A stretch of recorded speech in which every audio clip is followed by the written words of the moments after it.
Merci Jésus. Alléluia. Bonsoir. Bonsoir. Fait que ce soir, ça va être une nouvelle identité merveilleuse. Je vais aller chercher les liens, puis on va les distribuer.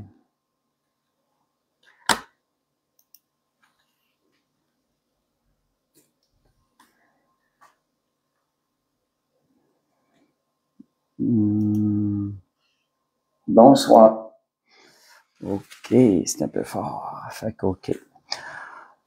Bonsoir Françoise. J'envoie les liens là, sur les...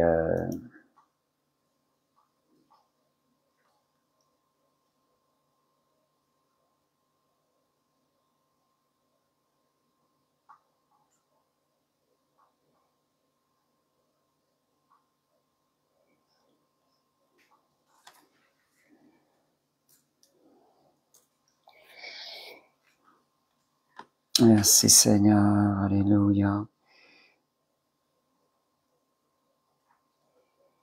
Merci Jésus.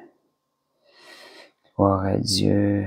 Les voix de Dieu sont parfaites. Donc, je distribue les liens. Bon, on va commencer l'enseignement après. Désolé pour le petit retard ce soir.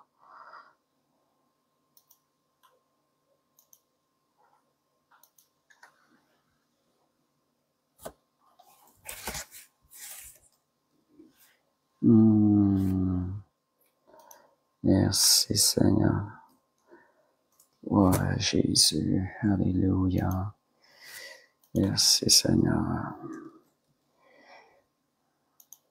Donc, c'est ça, c'est une nouvelle identité merveilleuse.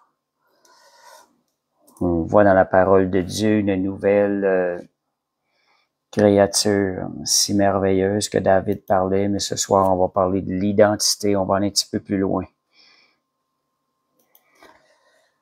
Donc, je disais, je vais distribuer des liens à quelques personnes. Merci Seigneur. Alléluia. J'en ai encore pour peut-être 2 minutes, quelques personnes encore. Merci Jésus. On va commencer bientôt. Voilà, ça s'en vient.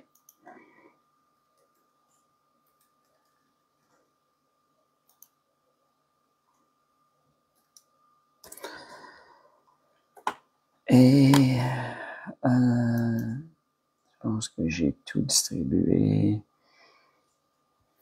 Merci Seigneur. Fait que bonsoir Sylvie, on va commencer bientôt. Est-ce que vous m'entendez bien? Est-ce que vous entendez bien le son?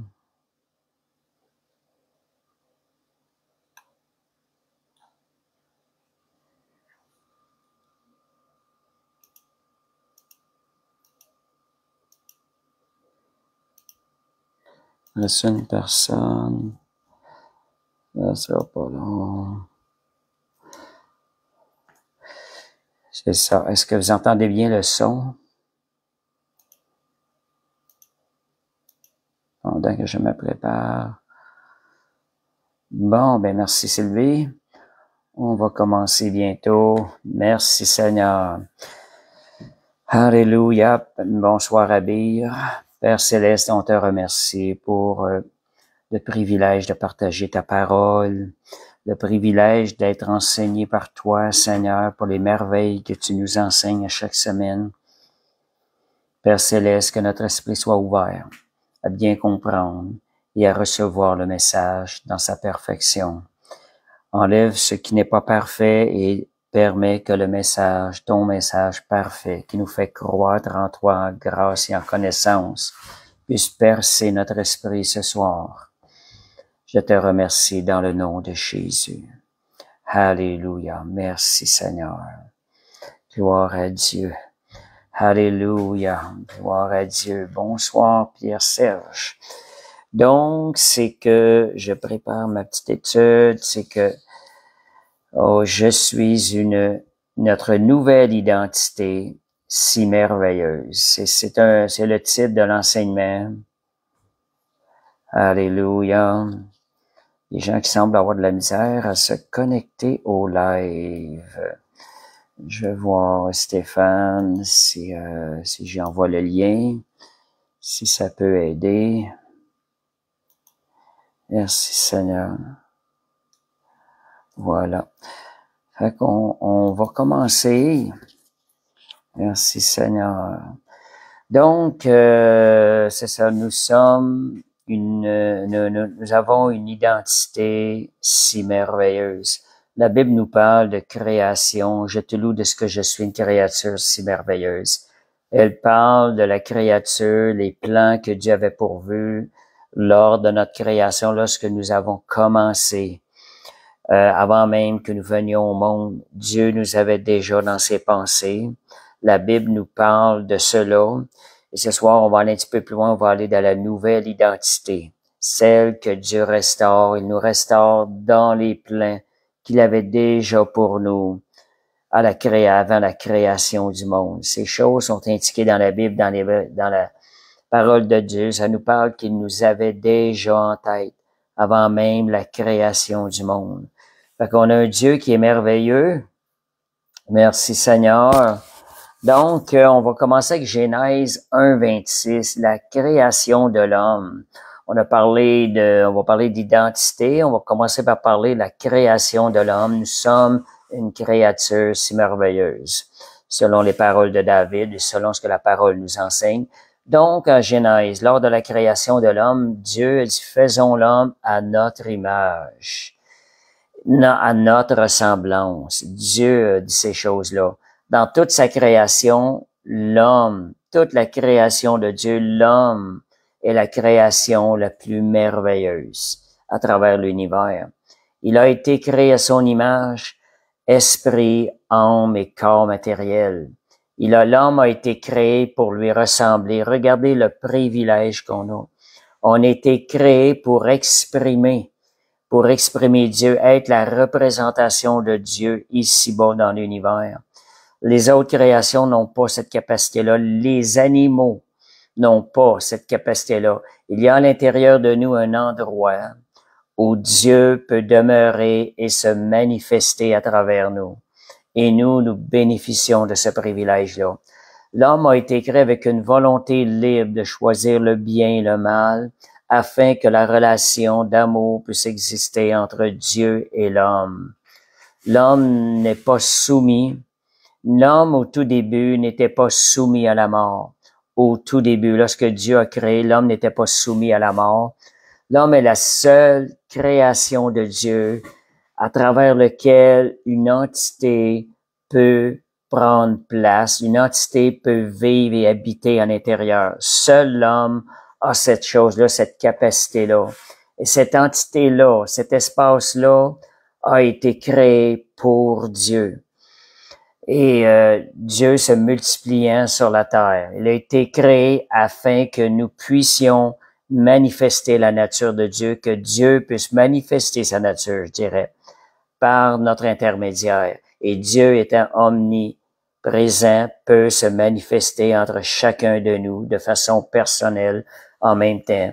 Donc, c'est un chef-d'œuvre de Dieu. La création de l'homme est un chef-d'œuvre de Dieu, esprit, âme et corps. Merci Seigneur. Psaume 134. Aussi l'homme, je l'ai rejeté aussi, lorsque l'homme a été créé, l'autorité lui a été déléguée à l'homme. L'homme a une autorité de Dieu de déléguer pour dominer sur toute chose sur cette terre, sauf son semblable, on sait bien. Le psaume 134, 13, 16 nous parle aussi de la création de Dieu, de l'homme que lorsqu'il a été formé, Dieu voyait déjà ces choses-là.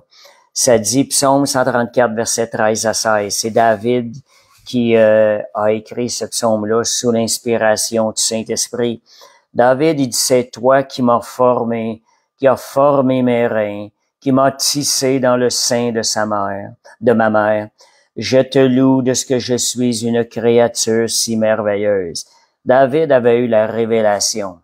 qui était à l'origine de cette créature et ce chef-d'œuvre qui est si merveilleux de Dieu. David dit aussi, tes œuvres sont admirables et mon âme le reconnaît bien.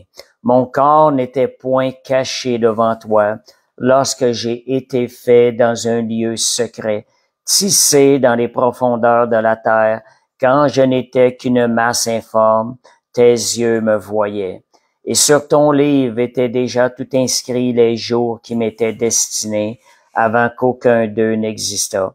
Voyez le plan de Dieu pour nos vies. Dieu a un plan parfait pour chacun de nos vies. Dieu, c'était dans son cœur. Lorsqu'il a créé l'homme, il l'a créé pour être une créature merveilleuse.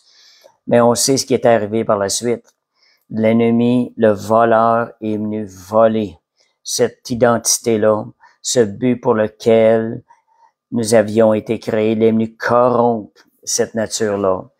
Donc, notre caractère, notre taille, nos talents, toutes ces choses-là, ce sont des choses que tel Dieu nous a vus, tel Dieu nous a formés.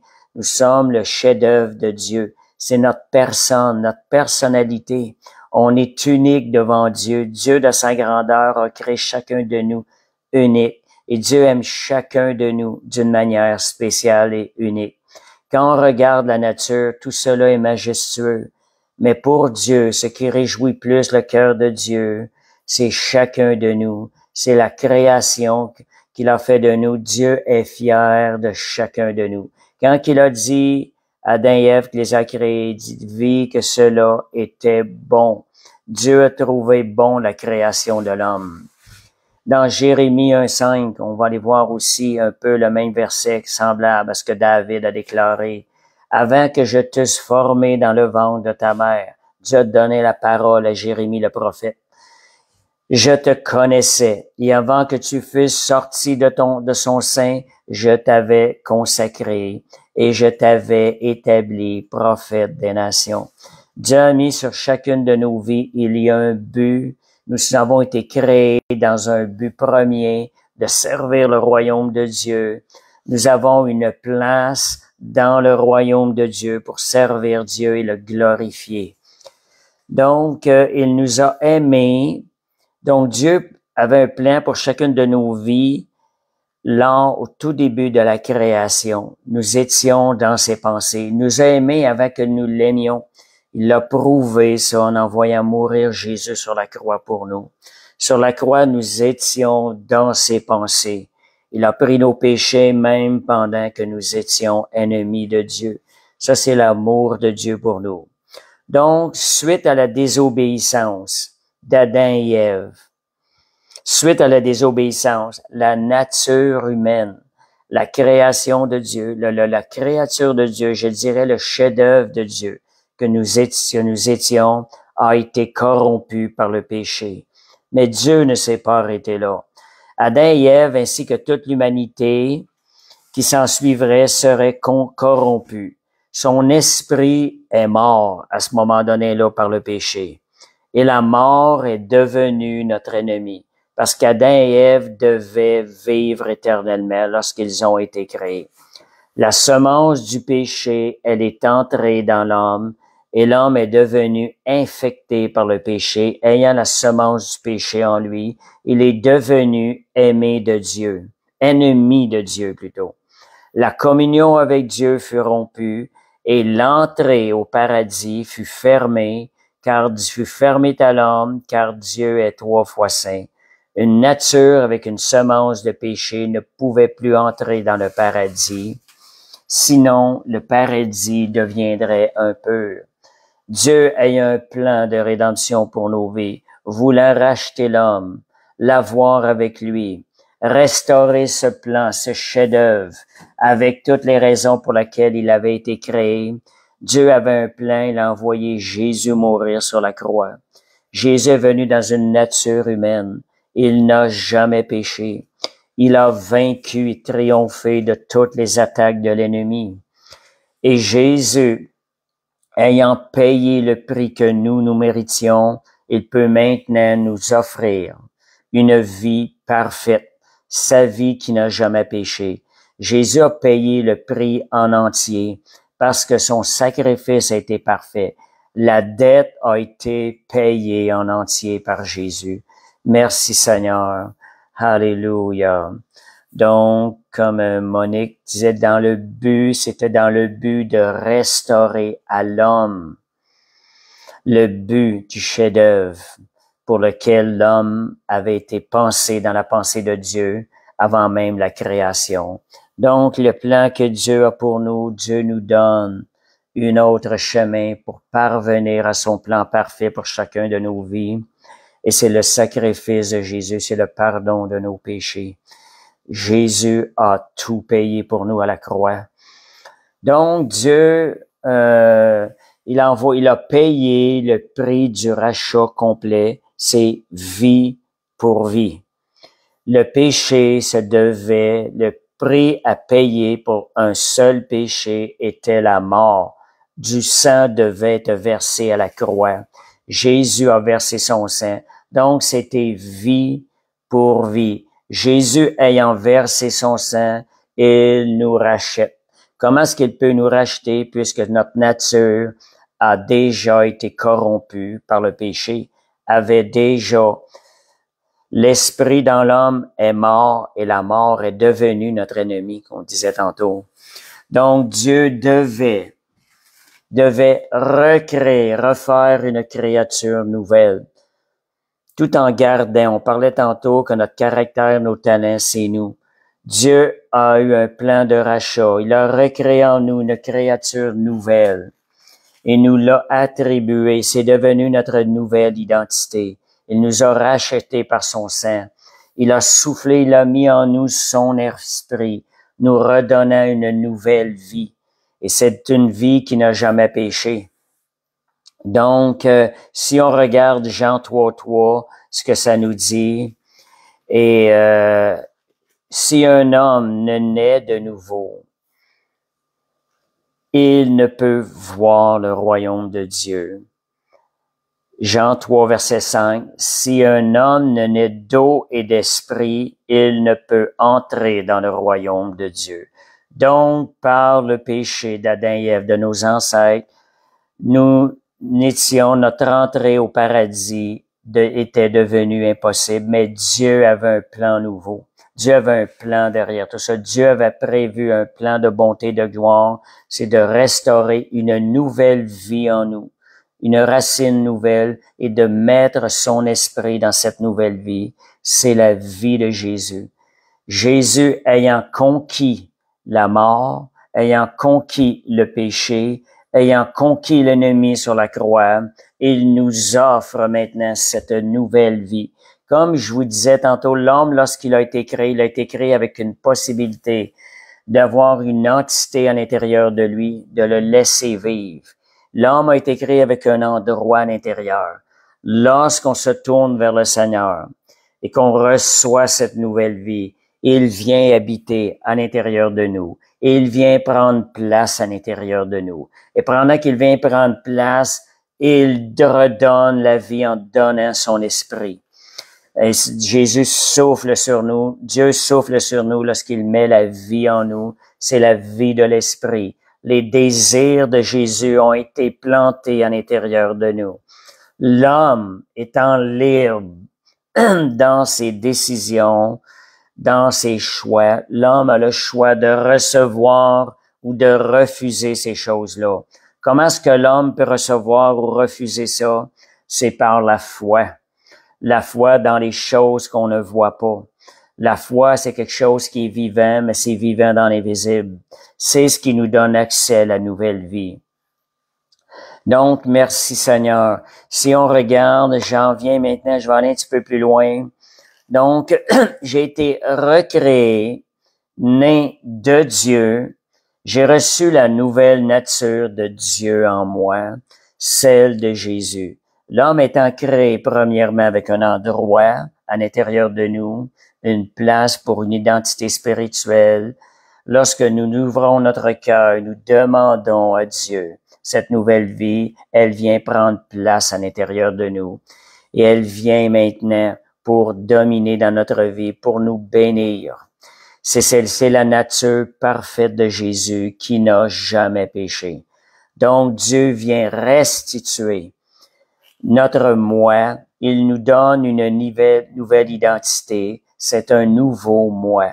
Le vieil homme, avec la tâche du péché originel, qui a été entaché par le péché, est maintenant fait partie d'une ancienne vie. Ce n'est plus notre identité. Ayant reçu une nouvelle vie, cette ancienne vie-là ne nous appartient plus. Ce n'est plus notre vrai moi.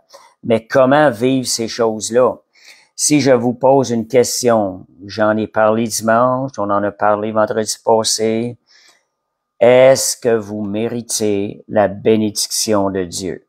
Est-ce qu'il y en a qui peuvent répondre? Je sais qu'il y a un décalage entre le live, je vais attendre un peu. Est-ce qu'on mérite la bénédiction de Dieu? Est-ce qu'on mérite toutes les faveurs de Dieu? Je ne sais pas qu'est-ce que vous pensez de cela. Comment vous voyez ça? Comment vous vous sentez devant cette question-là? Moi, j'avais tendance à prier, Seigneur, je te réclame des choses que je mérite pas. Tu nous donnes ce qu'on mérite pas. Je priais comme ça et ça libérait les bénédictions de Dieu. Mais laissez-moi montrer quelque chose, encore une autre dimension. Je peux maintenant dire, je demande les choses parce que je mérite ces choses. Une dimension plus haute lorsqu'on demande des choses à Dieu, lorsqu'on prie le Seigneur.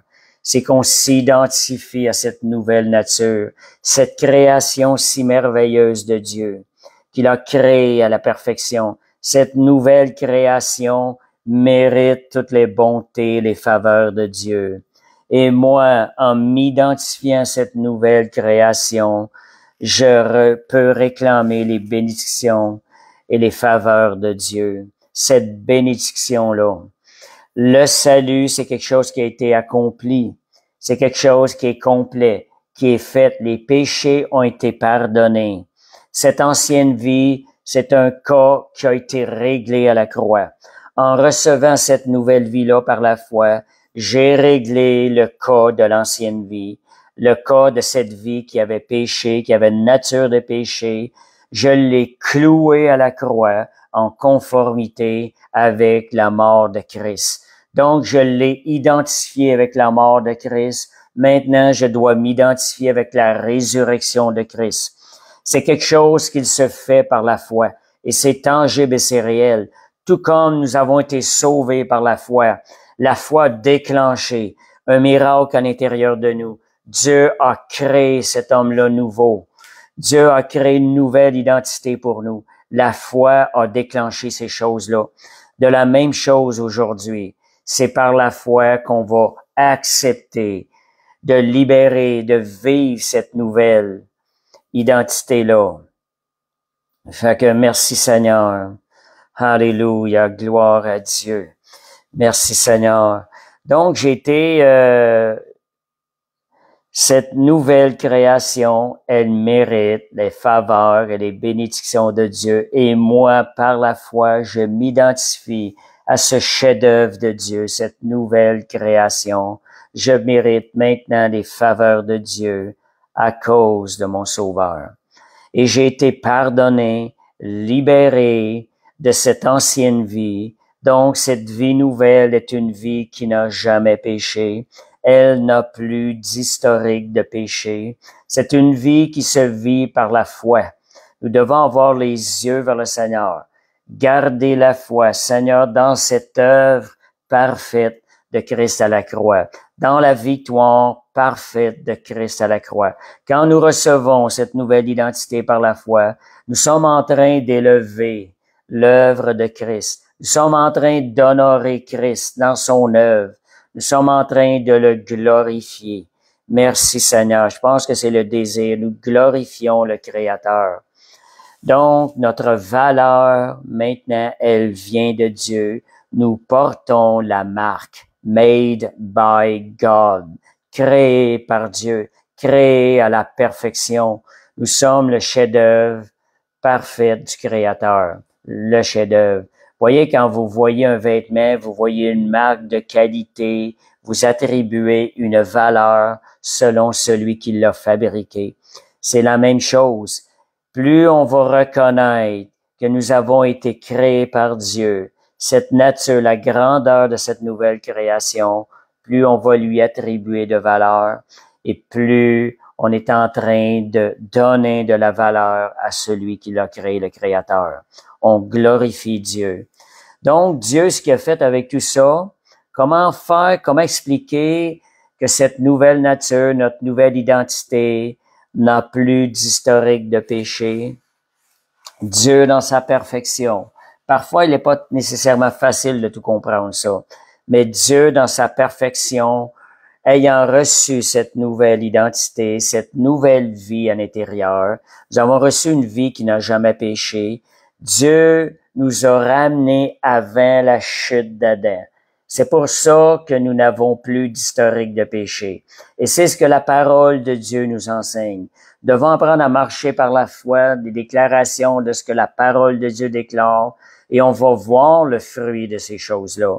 Donc, on a été ramenés avant la chute d'Adam. Pour nous, cette ancienne vie-là ne fait plus partie de nous. Son cas a déjà été réglé à la croix du Calvaire. Nous avons été restaurés avant la chute d'Adam.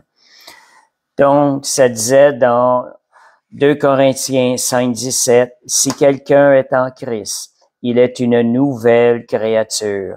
Les choses anciennes ne sont plus. » C'est dans certaines versions, il l'explique plus clairement.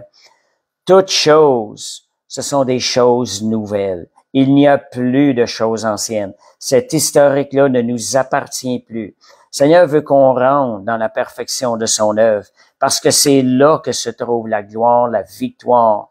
C'est là que se trouve la grâce de Dieu, les bénédictions du royaume, les faveurs de Dieu, dans cette nouvelle nature. Lorsqu'on s'identifie à cette nouvelle nature-là, nous avons automatiquement les faveurs, nous tombons sous la faveur, les grâces de Dieu. Donc, pour ceux qui combattent avec l'assurance du salut, quand on parle de l'assurance du salut, combien de gens sont arrêtés sur leur salut? Ils discutent de leur salut. Ils discutent, est-ce que le salut est tout? C'est plein de points sur le salut. Beaucoup se posent la question, est-ce que je suis vraiment sauvé? Ben, c'est un cas qui a été réglé une fois pour toutes à la croix. Le salut doit faire partie de choses du passé parce que le salut est accordé pour régler le cas du vieil homme. Donc, le cas du vieil homme est chose du passé. Le salut devient chose du passé. C'est pas quelque chose qu'on oublie nécessairement. C'est quelque chose qu'on se réjouit et qu'on regarde ça comme étant cas réglé. Donc, la semaine passée, je vous ai parlé des armes, l'armure de Dieu. Verset qui nous parle de l'armure, revêtez-vous de l'armure de Dieu en mettant le casque du salut. Si vous vous tenez sur cette révélation de sa parole, vous allez être protégés, vos pensées vont être protégées en vous. C'est une partie de l'armure de Dieu, de marcher dans cette foi. C'est le salut étant cas réglé au nom de Jésus. On passe maintenant à la prochaine étape. Nous sommes maintenant ici pour accomplir les œuvres de Dieu avec cette nouvelle identité. Cette nouvelle identité qui est la vie de Jésus. Jésus a tout vaincu. Nous avons la capacité de marcher dans la victoire tous les jours de notre vie pour accomplir les œuvres de Dieu. Donc, nous avons maintenant tous les mérites de Jésus-Christ. Tout ce que Jésus-Christ méritait, nous avons ces mérites-là, nous pouvons nous les attribuer parce que nous sommes cette nouvelle création de Dieu. Donc, c'est comme si on n'aurait jamais péché. Nous pouvons vivre comme si notre vie n'a plus d'historique de péché. Notre nouvelle identité aussi, c'est que nous sommes la justice de Dieu. 2 Corinthiens 5, 21, un verset vraiment puissant. C'est celui qui n'a pas connu le péché, il l'a fait devenir péché pour nous. Jésus est devenu péché pour nous. Il n'a pas connu le péché, il est devenu péché afin de prendre la malédiction qui était pour le péché. Il l'a pris sur lui. Il en a payé le prix. Nous avons été libérés. Donc, je suis devenu justice de Dieu. Je suis devenu juste devant Dieu, en d'autres mots, par le sang de Jésus, en passant par son sacrifice. Je suis alors maintenant qualifié pour obtenir toutes les promesses de Dieu. Est-ce que Jésus est qualifié pour obtenir toutes les promesses de Dieu? Oui. Si Jésus est qualifié, je le suis aussi parce que j'ai la vie pure de Jésus à l'intérieur de moi. Fait que ça nous ouvre des portes à la foi. Libérer cette foi-là. Et ça, ce que ça va produire dans nos vies, on va être beaucoup plus apte à servir le royaume de Dieu d'une façon qui va être agréable au Père Céleste. Donc, un autre verset avec ça, parlant de l'armure de Dieu, que j'ai parlé la semaine passée. Revêtez-vous de cette armure, de cette pièce de l'armure, qui est la cuirasse de la justice. La Bible nous enseigne, tenez donc ferme, ayant la vérité pour ceinture, revêtez la cuirasse de la justice. Donc, c'est en obéissance. On doit la revêtir. Ça veut dire qu'on doit constamment renouveler notre conscience de cette vérité biblique-là. C'est que je suis maintenant la justice de Dieu. Je suis maintenant rendu juste devant Dieu. Puis Romains 5.1, dans certaines versions, ça dit constamment. C'est quelque chose qu'on renouvelle constamment. Chaque fois qu'on exerce notre foi, on renouvelle cette justice-là devant Dieu lorsqu'on marche par la foi. Donc, tenez cette armure-là sur vous, la justice de Dieu.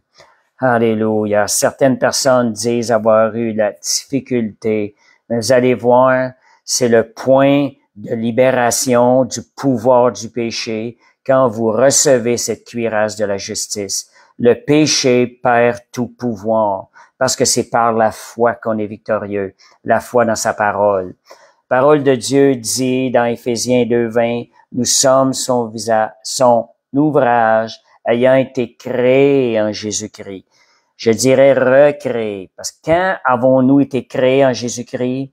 C'est pas dans le ventre de notre mère, c'est dans cette nouvelle identité. Pour la journée où nous avons reçu la vie de Jésus, nous avons été créés en Jésus-Christ.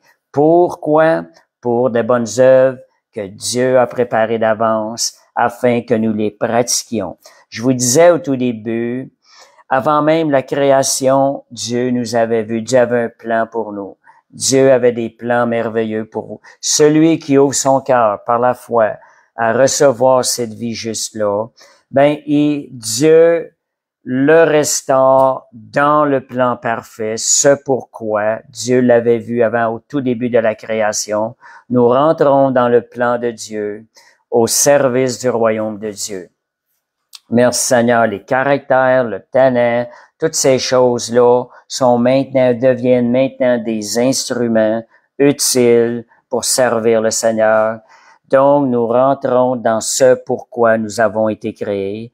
Nous sommes un instrument de Dieu créé pour une raison. Dieu nous restaure dans son plan parfait pour le royaume de Dieu. Donc, il y a une destinée pour chacune de nos vies. Nous rentrons dans les destinées que Dieu a pour nous. Ça, c'est glorieux. Puis on sait ce que Dieu a pour nous, c'est ce qu'il y a de meilleur. Dieu, il rebâtit aussi. Lorsqu'on marche par la foi, il rebâtit en nous l'image qu'il avait initialement de nous. Cette image-là, la vie nous a déformés, mais Dieu nous redonne cette nouvelle identité-là. Il nous reforme la vraie identité en lui. Il redonne la vie à notre esprit. Il vient habiter en nous. Il reprend forme en nous pour manifester la nature de notre Créateur. Donc, Jérémie 18, verset 3-4, « Je descendis dans la maison du potier, et voici, il travaillait sur une tour. Le vase qu'il faisait ne réussit pas. Comme il arrive à l'argile dans la main du potier, il en refit un autre vase, tel qu'il trouva bon de le faire. » Ce verset-là nous montre la capacité de Dieu de réparer, de refaire un vase neuf. Dieu a cette capacité-là de nous restaurer dans notre identité au tout début pour laquelle il nous avait déjà vus avant même la création du monde. Donc, Dieu a la capacité de refaire le vase tel comme bon il lui semble. Dieu a des bons projets pour nous. Donc, comment rentrer dans cette victoire-là encore plus davantage? Je vais un peu évoluer à ce niveau-là. Romains 6, verset 11. Ainsi vous-même, regardez-vous comme morts au péché et comme vivants pour Dieu en Jésus-Christ. Donc, un témoignage. Donc, Dieu nous demande à se regarder comme lui nous voit dans notre nouvelle identité, en d'autres mots. Je ne sais pas s'il y a des coupures pour d'autres personnes. Je vais continuer l'enseignement. Donc, Dieu, il veut qu'on se regarde dans cette nouvelle identité en lui. Hudson Taylor, qui est un missionnaire très engagé pour le Seigneur, qui a donné sa vie pour la mission. C'est lui qui a instauré les missions en Chine, Hudson Taylor. Il est parti par la foi. Il a appris sur le champ. Hudson Taylor, dans son combat, dans sa marche chrétienne, il combattait constamment contre le péché, contre la vieille nature, cherchant à trouver comment avoir cette victoire. Il a combattu pendant 15 ans de ministère. Pensez-y, à servir comme ça. Il mourait soi-même. Il combattait quand même ces choses-là. Mais voyez, lorsqu'il a réalisé que en mettant sa foi, en exerçant sa foi par l'identification à cette nouvelle création, cette nouvelle identité que Dieu nous donne en recevant la vie de Jésus, lorsqu'il a compris que c'était par une action de foi, les combats qu'il avait ont cessé. Il a commencé à marcher dans la victoire. Donc, c'est quelque chose que beaucoup de chrétiens ne comprennent, ne semblent pas rentrer là-dedans. Cette vie de victoire se gagne par la foi en s'identifiant à l'œuvre parfaite de Christ, cette nouvelle identité que Christ nous accorde par la vie de Jésus en nous. Merci Seigneur. Donc, je vous dis que des fois, le Seigneur peut revenir aussi, et essayer de voler cette identité-là, essayer de nous faire revenir par le mensonge. Mais résister au diable et il va s'enfuir. Il sera plus capable de revenir avec ses mensonges. Dimanche, on a eu le témoignage justement d'un homme de Dieu qui a combattu, je pense, si je me rappelle bien, pendant 20 ans contre un péché dans sa vie. Combattait ardemment. Il combattait sans s'en rendre compte, c'était par ses forces. Plus il combattait, plus le péché prenait du pouvoir dans sa vie. Et ça, c'est l'ancienne alliance. L'ancienne alliance, c'est d'essayer d'accomplir les 10 commandements de Dieu par ses forces sans le Saint-Esprit, d'essayer d'accomplir les 10 commandements de Dieu par une nature qui est entachée par le péché. Donc, la défaite est assurée. C'est un échec assuré.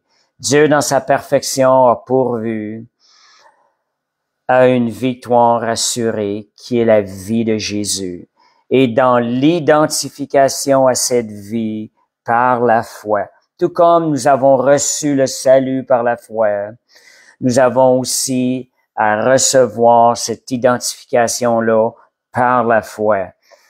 Et là, lorsqu'on prend ça par la foi, le résultat suit, la victoire suit parce que c'est le plan de Dieu. En recevant ça par la foi, nous devenons dépendants de l'œuvre du Saint-Esprit à l'intérieur de nous. Donc, c'est ces choses-là. Quand je parle par la foi, c'est apprendre d'une façon pratique. Faites confiance à l'œuvre du Saint-Esprit à l'intérieur de vous. Faites confiance à l'œuvre du Saint-Esprit à l'intérieur de vous. Fait que ça, c'est une façon pratique. Saint-Esprit, je te fais confiance. Je fais confiance que c'est toi qui vas me donner la victoire. Tu me donnes la victoire. Tu travailles à la perfection. Et je mets mes yeux sur toi. Le Saint-Esprit nous a été donné pour combattre. C'est notre compagnon de service ici-bas. Fait que façon pratique, Faites confiance au Saint-Esprit, confessez-le de votre bouche, ayant les yeux sur lui et sachant qu'il travaille à la perfection. Donc, d'autres choses, ayant maintenant réalisé que nous sommes la création parfaite de Dieu, Dieu nous a donné une identité qui est parfaite. Il nous faut maintenant faire attention à nos paroles. Est-ce que parfois, en regardant nous sommes en train de critiquer, de nous rabaisser? Sommes-nous en train de rabaisser l'œuvre de Dieu? Nous avons été recréés par Dieu. Soyons sages là-dessus, soyons conscients. Nous ne sommes plus ce vieil homme. Ce vieil homme-là n'a plus de pouvoir sur nos vies. Quand on se regarde, regardons-nous avec les yeux de la foi. Regardons cette créature parfaite de Dieu en Jésus-Christ. Voyons le chef-d'œuvre de Dieu en nous. Dieu veut qu'on ait des regards là-dessus. Et si on marche comme ça par la foi, ça prend la foi. Lorsqu'on vient de passer quelque chose, on a tombé dans la chair. Ça prend la foi pour regarder à nouveau. Mais dès qu'on le réalise, prenons la foi. Seigneur, je te remercie de ce que je suis. Un chef-d'œuvre parfait. Je suis une créature si merveilleuse. Merci, cette créature n'a jamais péché. Et cette créature a le pouvoir de marcher dans la victoire tous les jours de ma vie. Je ne regarde pas ce que mes yeux voient ici-bas. Je garde les yeux fixés sur ta parole. Et Seigneur, je m'engage à marcher selon ta parole. Et cette victoire m'est assurée au nom de Jésus. Ce sont des manières de combattre. Donc, faites attention de ne pas nourrir des fausses pensées à votre égard. Vous n'êtes plus cette personne-là. Voyez, vous êtes votre vrai moi. C'est cette nouvelle identité en Jésus-Christ. Merci Seigneur. Donc, le mensonge, les fausses pensées, ça vient du père des mensonges et c'est un mensonge. Donc, marchons dans la vérité, comme je le disais tantôt, par la foi, dans ce que la parole déclare. Là, l'importance aussi de connaître la parole de Dieu. C'est une force, c'est une épée, on parlait d'arme, c'est une arme, c'est une épée qui va trancher la tête de l'ennemi. Fait que ça va nous permettre d'annoncer. Fait que c'est ça, je suis la nouvelle créature parfaite que tu as fait. Y a-t-il une vérité plus grande que ça? Y a-t-il une vérité plus grande que ça devant Dieu? Ça, c'est une vérité. Déclarez-le sur chacun de vous. Déclarez-le sur votre vie. Vous allez voir, vous allez sentir quelque chose en vous qui se passe. C'est une action de foi de la déclarer. Et ça va produire du fruit certain. Donc, une autre chose que le Seigneur, dans ma marche, m'a déjà enseigné. Il y était un moment donné, je disais au Seigneur, j'avais le ressentiment, Seigneur, je ne suis pas ce que je voudrais être pour toi. Seigneur, je ne suis pas ce que je voudrais être pour toi. J'avais des regards inconsciemment, j'avais le regard sur le vieil homme. Je disais même au Seigneur, y a-tu quelque chose que tu peux faire avec ce vieil homme-là? J'étais découragé un matin. Et je sortais de ma chambre, Seigneur, je voudrais être pour toi autre chose. Je suis pas ce que je voudrais être. Et c'est là que le Seigneur m'a enseigné. C'est une des choses qui m'a frappé le plus. Dieu m'a montré à la croix ses mains qui avaient été percées, qui étaient en train d'être percées à la croix. Les clous qui rentraient dans ses mains. Et le Seigneur m'a dit, il y a 2000 ans, lorsque j'étais au plus grand de mes souffrances, lorsque j'ai tout vu ta vie, cette vie de péché, et je t'ai prouvé mon amour en mourant pour toi sous la croix. Il me dit à chaque fois que tu regardes à ce vieil homme, que tu t'en fais pour ce vieil homme, tu es en train de lui redonner la vie, quand moi j'ai déjà tout réglé son cas à la croix il y a 2000 ans. C'est un cas qui a été réglé à la croix. C'est un cas qui fait partie du passé, le vieil homme. Marchons avec la vision que Dieu a pour nous. Et quand on marche dans cette vision-là, Dieu nous assure la victoire. Autant l'opposé, quand on marche dans la foi, nous marchons dans une victoire plus grande. De la même façon, si nos yeux sont sur ce vieil homme-là, nous sommes en train de le faire revivre, lui redonner du pouvoir. La parole de Dieu nous dit dans Romains 6 que le vieil homme a été crucifié. Il a déjà, c'est au passé. Marchons avec la parole de Dieu, elle produit le fruit. La parole de Dieu, elle est vivante, elle produit le fruit dans nos vies. Donc, c'est quelque chose qui a été réglé, le vieil homme. La nature du péché s'était réglée. Le salut fait maintenant partie d'une situation qui a déjà été réglée. Nous ne retournons plus en arrière. Donc, ne laissez pas votre bouche retomber dans le négatif sur vous parce que vous êtes en train de faire revivre cette vieille nature dont vous avez été libéré. Arrêtez de vous accuser, de vous diminuer, car vous êtes peut-être en train de critiquer, de rabaisser le chef-d'œuvre de Dieu. Pensez-y. Vous attristez alors le cœur de Dieu. Est-ce que votre désir d'attrister le cœur de Dieu? Je ne pense pas. C'est pas mon désir. Je veux réjouir le cœur de Dieu. Ce qui réjouit le cœur de Dieu, c'est quand on marche par la foi. Quand on marche par la foi, nous accédons au monde spirituel et nous accédons à tout ce que Dieu a payé pour nous, ce que Dieu nous a libérés. Les puissances des ténèbres n'auront plus aucun pouvoir dans notre vie. Donc, au contraire, on doit se réjouir et de glorifier l'œuvre parfaite de son esprit qui est en train d'opérer dans notre vie. On sait que le Saint-Esprit travaille. Il travaille à la perfection. C'est ce que vous voulez, glorifier. Ayez les yeux sur son œuvre. Croyez-le par la foi. Déclarez-le. Remerciez-le pour l'œuvre parfaite. Des fois, on voit pas le bout du tunnel. Ça peut sembler ne pas parfait. Ayez les yeux sur le Seigneur, sur son œuvre, qui va la rendre à la perfection parce qu'il travaille à la perfection. Donc, Éphésiens 2, versets 8 à 9, j'avais déjà mentionné un petit peu, c'est par la grâce que vous avez été sauvés par le moyen de la foi. Je remets l'accent.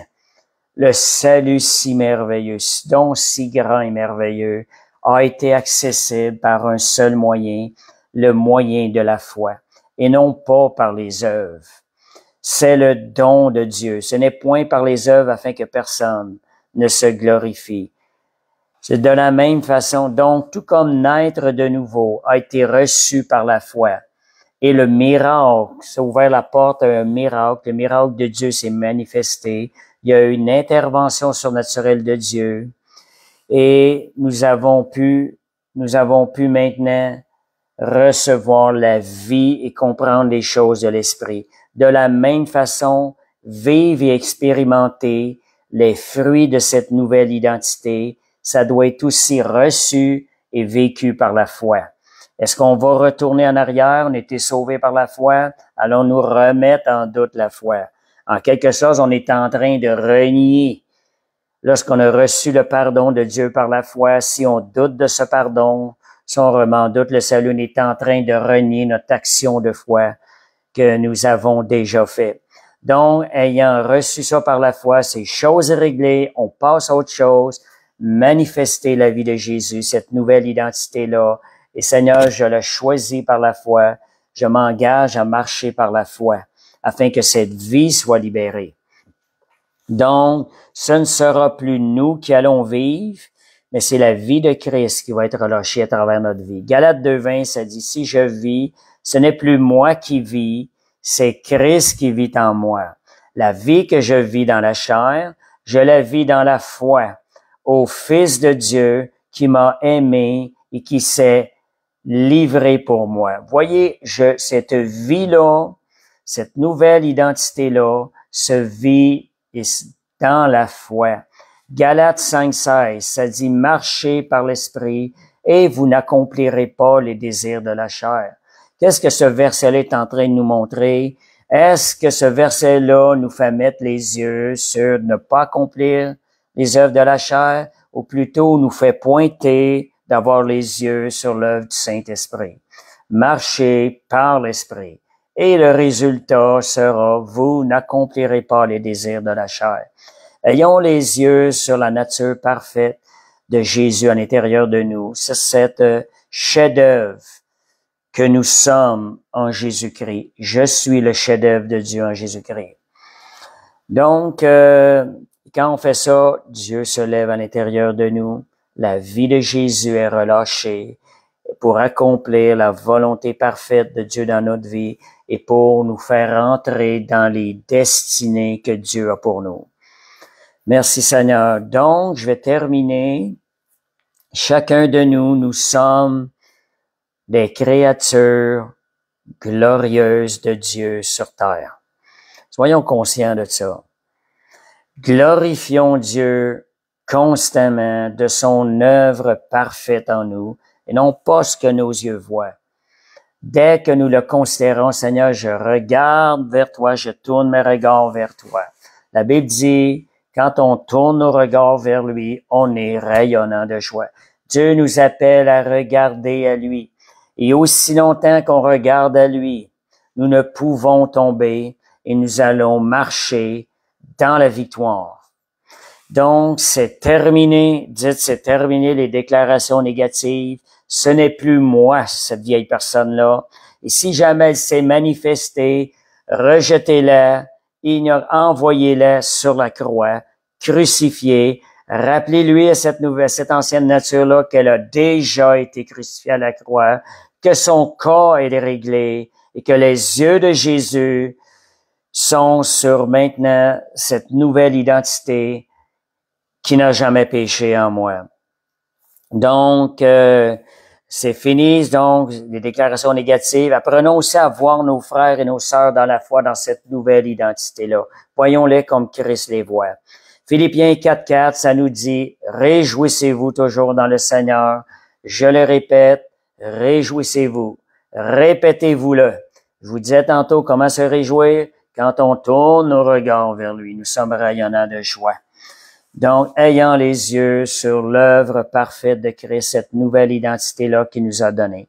Psaume 34, versets 1 à 2, je bénirai l'Éternel en tout temps, sa louange sera toujours dans ma bouche. Que mon âme se glorifie en l'Éternel, que les malheureux écoutent et se réjouissent. Voyez, dimanche, je rappelle juste quelque chose qui s'est dit dimanche. On a parlé de l'âme et de l'esprit. Quand le péché est entré, l'esprit est mort. Dieu a nous redonné la vie, l'esprit a repris vie, nous avons reçu la vie. L'esprit est pur. L'esprit nous réveille la parole de Dieu. Où ce qu'il y a à travailler, c'est notre âme. Donc, c'est notre âme, c'est là que se prennent les décisions. C'est là que le travail se fait.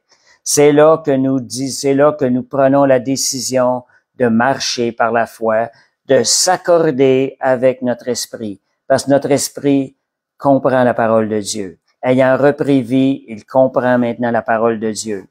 Nous pouvons comprendre la parole de Dieu. Donc, dernière recommandation, dernière chose.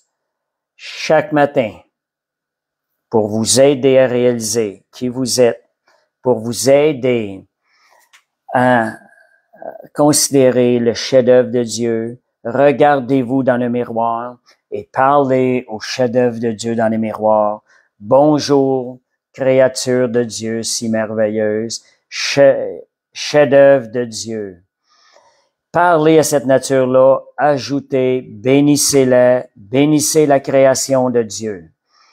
Et Dieu va travailler à travers vos vies de façon glorieuse. Et Dieu sera glorifié. Merci Seigneur. Fait qu'on va terminer par la prière, puis je vais juste faire quelques petites annonces par la suite. Père Céleste, je te remercie. Merci de nous révéler, de nous apprendre à voir, de nous donner ces yeux, Seigneur Dieu spirituel, pour voir, Seigneur, la beauté, la perfection de cette nouvelle création, de ce chef-d'œuvre que nous sommes en toi, Seigneur Dieu, que tu as créé, Seigneur Dieu, et que, Seigneur Dieu, merci de nous montrer, de nous fortifier dans la foi. Père, nous voulons bénir ton nom, que ce chef-d'œuvre, Seigneur Dieu, soit reconnu et glorifie ton nom au nom de Jésus.